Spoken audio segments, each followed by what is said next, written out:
you lot are absolutely incapable of being faithful. We'll talk about that in a moment. On FM, online and digital radio, London's biggest conversation. This is LBC 97.3. 84850. Have your say with Petri Hoskin.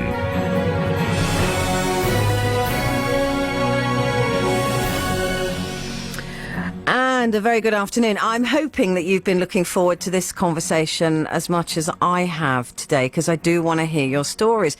I've gone on and television and argued this against male counterparts who say that men can't help it. What I'm talking about is why men will always cheat, even if they love their partners and don't want to leave them. Now, it's not me saying that. So before I start getting texts accusing me of being, a horrible feminist and having a go at men, I'm a huge fan of men. Love them. So I'm not having a go, but I just find this a really interesting idea that won't go away. And that is that men cheat. Like I said, not me saying it. There's a provocative new study out that shows that men who don't cheat are setting themselves up for socially compelled sexual incarceration. Fascinating, isn't it? There's a new book, The Monogamy Gap, Men, Love and the Reality of Cheating, that cheating is the norm and not an exception. Men cheat because they have to. They want to have more sex on the side. It doesn't mean they don't love you, though. That's good to hear, isn't it? So it doesn't mean they don't love you. It just means that they're compelled to it. They have to do it. And I have the author of The Monogamy Gap with me now, Professor Eric Anderson. Hello, good afternoon.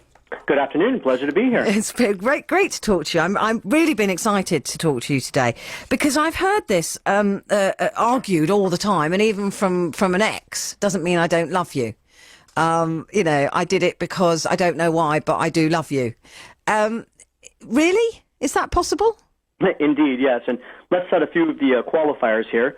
I'm also a feminist. Much of my research examines how hypermasculinity contributes to patriarchy. Mm-hmm. So I've been studying issues in sport related to women for a decade now. And also, this isn't necessarily my idea. What I'm conveying to you are what the informants tell me from the research. That's and amazing more research. Qualification, this is not just men who cheat. This is also women. Now, my book happens to focus on men, but this is a problem for both sexes. But is it for the same reason? Well, that I can't say for sure. Most of the research seems to say no. Women cheat more for emotional reasons. Men cheat more for sexual reasons.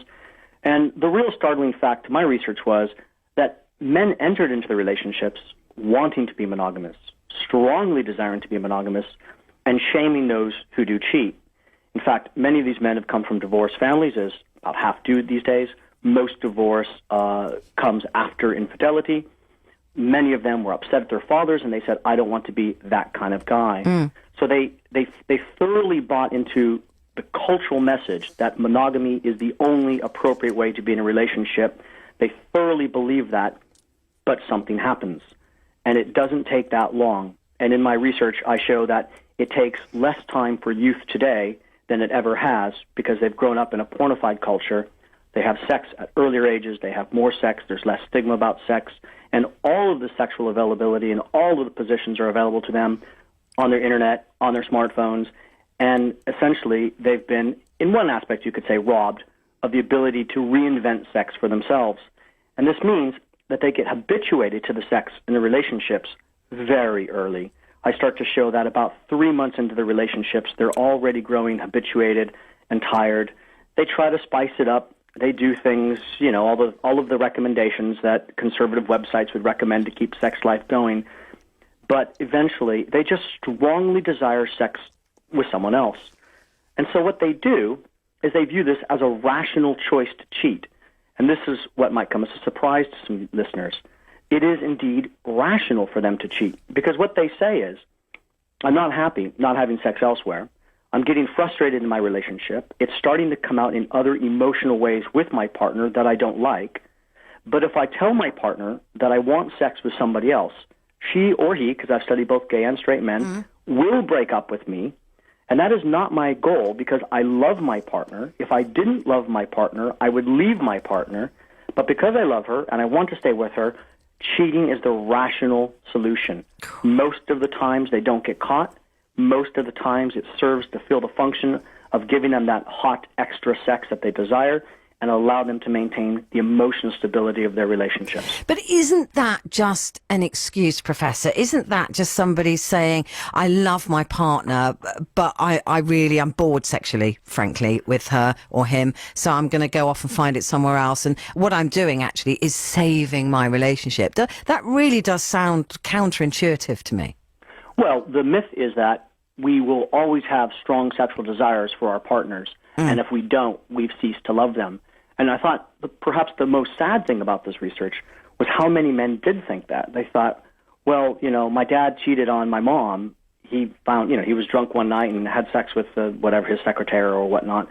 That must mean he doesn't love my mom. And this implication that if we've lost sexual desires for our partners, that the love and the relationship is over. And actually, what we've known for over 50 years now, data that's come in from massive research projects, is that the sex in a relationship dies rather quickly, and it is then that the relationship really begins. Because a relationship is built off of emotions and off of the history together. It isn't built off of sex. So I say to people, are you mean to tell me that if your grandpa and granddad, or whatever it is, nan and pa in this country, whatever it is, if they're not having sex, that means they don't love each other after 70 years of marriage? Because sex is not crucial to a relationship. It's the relationship that's crucial to a relationship. But don't you think this gives men, particularly from this book, The Monogamy Gap, an excuse, a kind of, well, it's in my genes, it's part of who I am, it's social, it's not my fault. It gives them an opt-out, a sort of guilt-free sex feast. They can go off and do what they like and go, well, actually, this professor who studied this and got a brilliant sample size, fantastic research, says it's not my fault. My job is not to moralize. Monogamy is a new invention. It's only been around roughly since the Industrial Revolution. We've only expected men to have sex with just one person for a very short blip on our evolutionary history. So my job is not to moralize whether cheating is wrong or right. My job is not to make people feel stigmatized for cheating. My job is to say, clearly, monogamy is not working in modern society. We know that 70% of men cheat on the relationships. 72% of men cheat in adult married relationships. 70% of women cheat in adult married relationships. We know that as a whole, monogamy is not working. It does work for some people, particularly for people with lower sex drives. Monogamy often works for people because they're unable to cheat, because they've lost sexual capital or they don't have the other goods that people are looking for to cheat with. So sometimes people would like to cheat, but they're not able to cheat. But with those incredibly high rates, it clearly shows that monogamy as a whole is a failed institution. So my job is to say, if this is the case, what other alternatives are there for this? And there are multiple other alternatives out there, but all of them are highly stigmatized. And in the book, I contrast them to just one alternative, open sexual relationships. This is where people keep all of the love, all of the emotion, but they either swing or they have threesomes or they're permitted sex on the side when they're on holiday or whatever, but that the sex that they have with other people is purely physical, not emotional, usually with strangers, not with friends, so that there's no opportunity to sort of develop a crush and have that detract from one's primary relationship. So I contrast these forms of open sexual relationships to monogamy in my book, and here's what the men say. No way. No way for two reasons. The first, I would rather be in a dishonest monogamous relationship than in an honest open relationship. Because if you have to be in an open relationship, clearly you don't love your partner. So what's happening here is the stigma around cheating is so strong that it's preventing us from looking at very reasonable alternative methods for people, because if they explore those alternative methods, they will be shunned from their friends, perhaps their lovers, certainly their families. So the men say to me, are you kidding me? Ask my partner if we can be in an open sexual relationship, she'll slap me and then break up with me. And therefore, the result is I won't have that lover anymore.